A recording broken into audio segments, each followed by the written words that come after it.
Should elected officials make a personal profit off of taxpayers?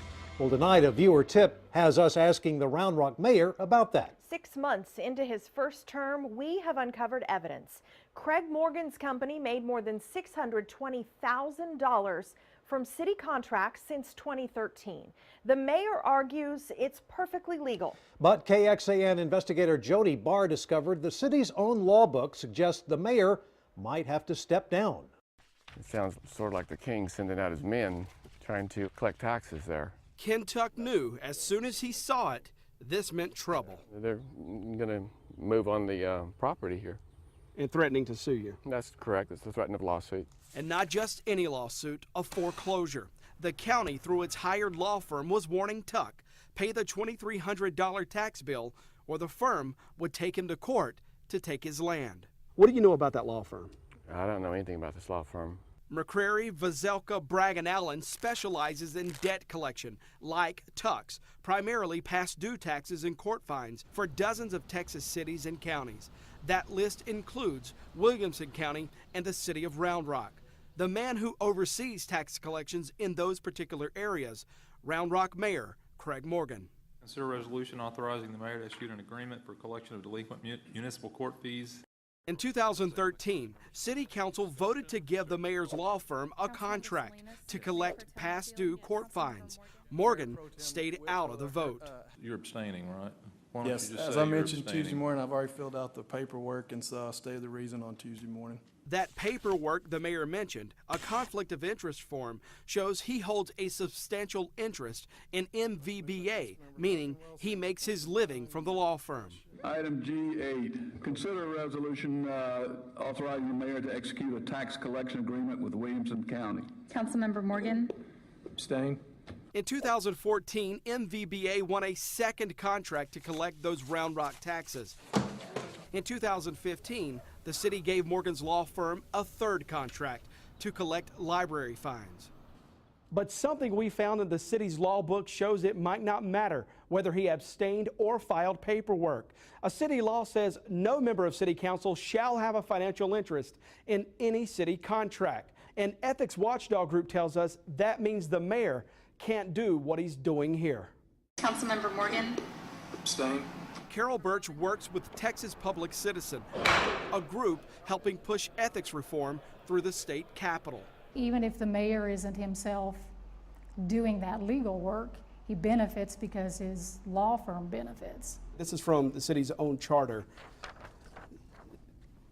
You know, I mean, I don't have my glasses clearly, but the one thing that I would say is that that's probably a city attorney question because they're aware of all the conflicts that are filed at the dice.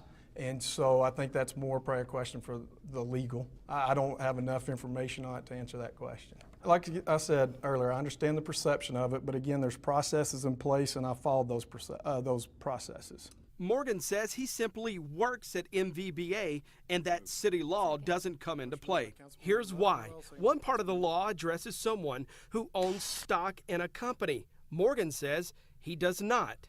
But the law also says he cannot have a financial interest at all. Well, we know Morgan gets a paycheck from the firm and has directly raked in money for the firm, suing Round Rock taxpayers himself. So the bottom line, he may not own stock in the firm, but he does have a financial interest since he's an employee. Remember, he even acknowledged his substantial interest in that conflict of interest paperwork. That's just a flat prohibition. You can't, you could disclose all day long, you can't do it. There is a prohibition in Round Rock stating that you can't do what you're doing now as far as benefiting in any way from a city contract. You disagree with that? Well, I'm going to have to look at it. Again, that's not what I was told. Again, I feel like I followed the law and followed what was required of me. And by reading this, I mean, it's obvious you could lose your seat over this. If that's correct and other lawyers say it, then I'll have to look at it and decide. They probably have no clue, just like myself. I had no idea.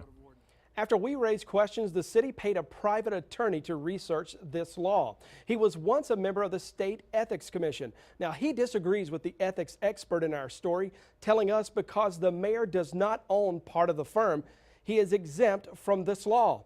But he does admit this about the law. Ethical standards need to be clear. They shouldn't be fuzzy.